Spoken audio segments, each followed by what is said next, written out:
Hello दोस्तों, let's crack it में आप लोगों का स्वागत है। और जैसा कि आपको पता है कि हम कर रहे हैं एसएससी सीजीएल सीएचएसएल और आईबी के आने वाले एग्ज़ामों के लिए जीके के जो क्वेश्चंस हैं हम उनकी तैयारी कर रहे हैं। टोटल 25 क्वेश्चंस हर वीडियो में होते हैं। ये पांचवा सेट इसका है।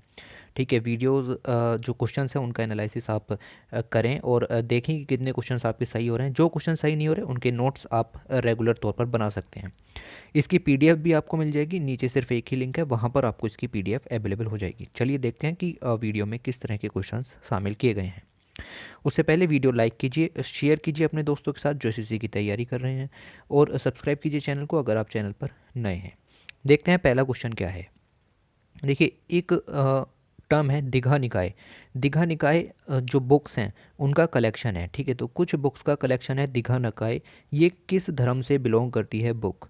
दीघा निकाय किस धर्म से बिलोंग करती है? Very very important question. Buddhist sect, Buddhist जो आपका रिलीजन है वहाँ से ये बिलोंग करती है दीघा निकाय। दीघा निकाय वेरी इंपॉर्टेंट बुक है बुद्धिस्ट लिटरेचर के अंदर। आगे चलें तो आपको बताना है कि निम्नलिखित में से कौन सी जो आप कह सकते हैं साइट है, हड़प्पन सभ्यता की साइट है जो गुजरात स्टेट के बाहर है, गुजरात स्टेट में नहीं है। निम्नलिखित में से एक साइट ऐसी है जो गुजरात में अंदर नहीं आती। धोलावीरा यस गुजरात के अंदर है, रंगपुर है, अमारपुरा है, राखीगढ़ी नहीं है। राखीगढ़ी आपकी पंजाब और हरियाणा वाले इलाके में है। ठीक है, तो इसका जो ऑप्शन है बी हो जाता है, राखीगढ़ी। आपको बताना है कि टर्सरी कंज्यूमर ट्रॉफिक लेवल का कौन सा पार्ट बनाते हैं। देखिए, ट्रॉफिक लेवल इस तरीके से लेवल होता है। ठीक है, बेसिकली आपको फूड चेन के बारे में बताता है। तो यहाँ पर आते हैं प्रोड्यूसर, फिर आते हैं प्राइमरी कंज्यूमर, फिर आते हैं सेकेंडरी और फिर आते हैं टर्सरी। ठीक है, तो आप देखें नीचे से गिनना शुरू करें, 1 2 3 4। तो चौथा लेवल यहाँ पर बनता है टर्सरी कंज्यूमर्स का। तो टर्सरी कंज्यूमर्स चौथे लेवल पर बैठे हुए होते हैं फूड चेन में ट्रॉफिक लेवल के अंदर। ठीक है, याद रखिएगा। आपको बताना है कि अभी अभी एक एक्ट पास किया गया था, Muslim women protection of rights on marriage act. ठीक है, ये एक्ट जो है किस तारीख को फोर्स में आया? देखिए, तारीख आपसे नहीं पूछी, तारीख दी हुई है 19 सितंबर, आपसे पूछी है सन। तो अभी अभी फोर्स में आया है 2018 के अंदर इस एक्ट में ये फोर्स में आया था। ठीक है, तो याद रखिएगा, तारीख भी आपसे पूछ सकते थे, क्वेश्चन हार्ड हो जाता। ओके, आपको बताना है कि कावेरी बेसिन, कावेरी नदी पड़ी है तो उसके चारों तरफ जो बेसिकली बेसिन किसको कहते हैं? जो डिस्ट्रीब्यूटरीज मिला करके भी इलाका बनता है। तो किन किन राज्यों के अंदर फैली हुई है? तमिलनाडु, कर्नाटक और कौन से राज्य के अंदर कावेरी बेसिन फैला हुआ है? ये फैला हुआ है केरल के अंदर। याद रखिएगा, केरल के अंदर फैला हुआ है कावेरी बेसिन, तमिलनाडु कर्नाटक के साथ। आगे चलें, आपको बताना है एक बेसिकली प्लांट होता है नेटल प्लांट। नेटल प्लांट की जो पत्तियां होती हैं, उन उसकी जो पत्तियां होती हैं उसकी पत्तियों पर नेडल टाइप की जो संरचना होती है, मतलब नोकें निकली हुई होती हैं। अगर वो आपके शरीर में चुभ जाएं तो आपको बहुत पेन होगा। ठीक है, अगर आप उसको टच कर लेते हैं तो आप मुझे बताइए, पेन जो होता है वो किस कारण से होता है? कौन सा एसिड है जो आपके शरीर में चला जाता है इन पत्तियों की वजह से? ये होता है मेथेनोइक एसिड। याद रखिएगा, मेथेनोइक एसिड ये एसिड होता है। किसी भी एग्जाम में दोबारा पूछा जाएगा। उसके बाद आपको बताना है कि गुलबेनकियन प्राइज़ नया प्राइज़ है। ठीक है, आओ बेसिकली अभी अभी न्यूज़ में आना शुरू हुआ है। तो गुलबेनकियन प्राइज़ किस फील्ड में दिया जाता है? ठीक है, चार ऑप्शन आपके सामने हैं, एग्रीकल्चर, जर्नलिज्म, ह्यूमैनिटी और एनवायरनमेंट। तो ये दिया जाता है ह्यूमैनिटी के क्षेत्र में। 2020 का ग्रेटा थनबर्ग को दिया गया था जो कि एनवायरमेंटल एक्टिविस्ट हैं। ठीक है, तो ह्यूमैनिटी के क्षेत्र में दिया जाता है, याद रखिएगा। ओके, आपको बताना है कि महापदम नंद, ठीक है, ये किस किंगडम के ऊपर राज करते थे? किस इलाके के राजा थे? ये मगध के थे, अवंती के थे, वत्स के थे, कौशाल के थे? तो वेरी इंपॉर्टेंट क्वेश्चन, मगध के ये राजा थे। क्योंकि सभी हार्ड क्वेश्चंस हम लोग यहाँ पर नहीं दे सकते, ना ही पेपर में सारे हार्ड क्वेश्चंस आते हैं। ठीक है, तो महापदम नंद मगध के जो हैं वो राजा थे। ओके, आपको बताना है कि निम्नलिखित में से कौन सा तमिल फेस्टिवल ऐसा है? तमिल फेस्टिवल ऐसा है जहाँ पर हम टेम्पल आइडल्स जो हैं वो उनकी बात कराई जाती है। जो पूजा मतलब एक तरीके से आप देखें तो पौंड के अंदर जो मूर्तियाँ होती हैं, जो आइडल्स होते हैं, उनको बात कराया जाता है वाटर बॉडी के अंदर। ठीक है, तो कौन सा त्यौहार ऐसा है? तो तमिलनाडु का मासी मगम ये त्यौहार, याद रखिएगा, ये ऐसा त्यौहार है जिसमें ये काम किया जाता है। ठीक है, बेसिकली आपको क्या याद रखना है कि तमिल नाडु से रिलेट करता है, तो मासी मैगम याद रखिएगा। ओके, वैदिक लिटरेचर, वैदिक इंडिया के अंदर आपको बताना है एक प्रक्रिया होती थी अश्वमेघ। अश्वमेघ यज्ञ, उसमें कौन सा जानवर यूज़ किया जाता था? ये क्वेश्चन भी एसएससी ने पूछे हैं भाई। ठीक है, तो इतने हल्के क्वेश्चंस भी पूछे जाते हैं। अब अश्वमेघ में आपको पता है कि अश्व वर्ड तो आ रहा है ना, तो अश्व हॉर्स को कहते हैं। ठीक है, तो ये वेरी इजी क्वेश्चन आपके लिए यहाँ पर हो जाता है। ओके, आपको बताना है कि हड़प्पा सभ्यता की एक साइट थी सनोली। ठीक है, ये कौन से जो आपका कह सकते हैं किस राज्य में स्थित है? तो सनोली साइट कौन से राज्य में स्थित है? वेरी वेरी इंपॉर्टेंट क्वेश्चन और कई बार पूछा जा चुका है। ये उत्तर प्रदेश के अंदर है। ठीक है, तो सनोली साइट उत्तर प्रदेश के अंदर मौजूद है। ओके, आपको बताना है कि जब इंडियन कॉन्स्टिट्यूशन बनाया गया था, जब कमेंसमेंट किया जा रहा था इंडियन कॉन्स्टिट्यूशन का, तो किस आर्टिकल के अंदर सिटीजनशिप के बारे में बात की गई?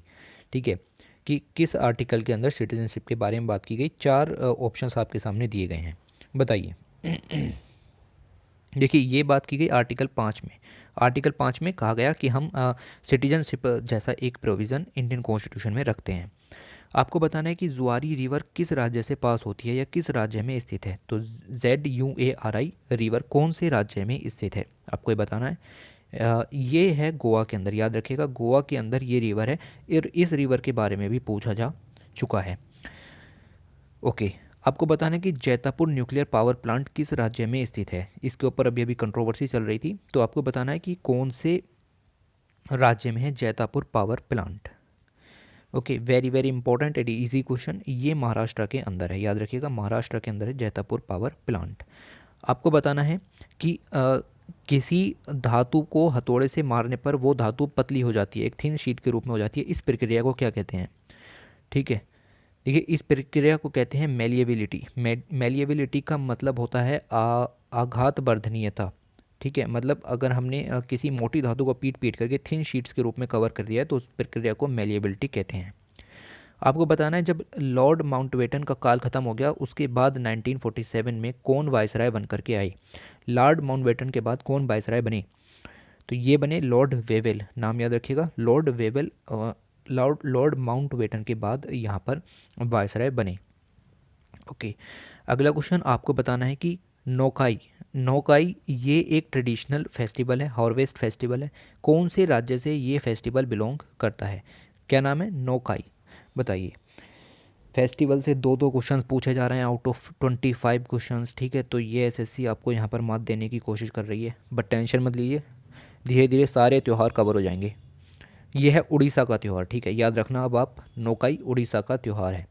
आपको बताना है कि कलंगुटे बीच ये कौन से राज्य के अंदर है? देखिए मैक्सिमम बीच गोवा के अंदर है और कलंगुटे बीच भी गोवा के अंदर ही है।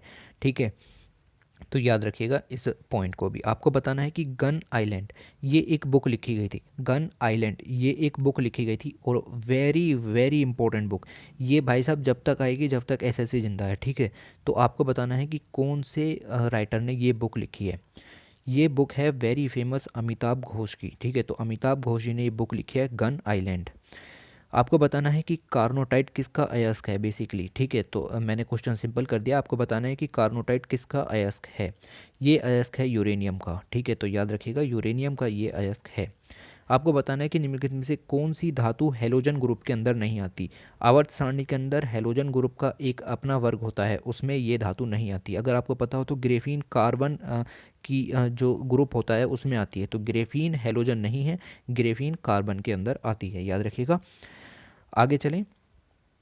एक फेमस इंडियन स्पोर्ट्स पर्सन जैसे रानी रामपाल, आपको बताना है कि कौन से खेल में ये इंडिया को रिप्रेजेंट करती हैं। रानी रामपाल कौन सा खेल खेलती हैं? ये खेलती हैं हॉकी, याद रखिएगा रानी रामपाल हॉकी खेलती हैं और वेरी फेमस पर्सनैलिटी। ठीक है, याद रखिए। उसके बाद अगर हम जानें कि अगर देखिए, ओके, जब पार्लियामेंट की जॉइंट सीटिंग होती है तो उसको प्रिसाइड करने का काम कौन करता है? जब पार्लियामेंट की जॉइंट सीटिंग होती है, याद रखिए, जब पार्लियामेंट की जॉइंट सीटिंग होती है तो पहला संबोधन प्रेसिडेंट देते हैं और मीटिंग जो हेड होते हैं, मीटिंग के जो हेड होते हैं वो होते हैं स्पीकर ऑफ द लोकसभा। ठीक है, तो ये चीज़ें याद रखिए। जॉइंट सीटिंग कब बनती है? जब किसी बिल पर असहमति जताई जा रही हो। ठीक है जी। उसके बाद आपको बताना है कि मराठा एडमिनिस्ट्रेशन के अंदर प्राइम मिनिस्टर को कौन सा टाइटल दिया जाता था? मतलब प्राइम मिनिस्टर को क्या कह करके बुलाते थे मराठा साम्राज्य के अंदर? इनको कहा जाता था पेशवा। ठीक है, तो पेशवा के नाम से यहाँ पर जाना जाता था। पेशवा बाजीराव, अपने नाम भी सुना होगा। ठीक है, तो पेशवा कहते थे प्राइम मिनिस्टर के लिए, ठीक है जी। ओके, उसके बाद आपको बताना है कि महात्मा गांधी मराइन नेशनल पार्क कहाँ पर है। Mahatma Gandhi marine national park कहाँ पर है, वेरी वेरी इंपॉर्टेंट क्वेश्चन, ठीक है। बताइए। देखिए, ये है Andaman and Nicobar island group के अंदर, तो याद रखिएगा Andaman and Nicobar group island के अंदर है Mahatma Gandhi marine and national park. तो मराइन वर्ड से ही एक तो आप ये समझ जाइए कि इंटीरियर जो स्टेट्स हैं वहाँ तो हो नहीं सकता, ठीक है। तो अगर इंटीरियर स्टेट्स दिए होते तो वो ऑप्शन गलत हो जाता है। वैसे भी यहाँ पर सारे कोस्टल और आइलैंड ही दिए हुए थे, तो अंडमान एंड निकोबार इसका सही आंसर है। 25 क्वेश्चंस कंप्लीट हुए, कितने क्वेश्चन सही हुए कमेंट करके बताइए, ठीक है। और ठीक है, तो ये सीरीज़ इसी तरीके से चलती रहेगी, और ये इस सीरीज़ का 5वां पार्ट यहाँ पर था, और हमने ये 5वां पार्ट कवर कर लिया है, ठीक है। तो इसकी पीडीएफ आपको नीचे मिल जाएगी, वो मैंने पहले ही बता दिया। और क्वेश्चन ज़रूर से कमेंट में लिखिए, और जो क्वेश्चन नहीं हुए उनके नोट्स बनाइए। Thanks for watching, take care.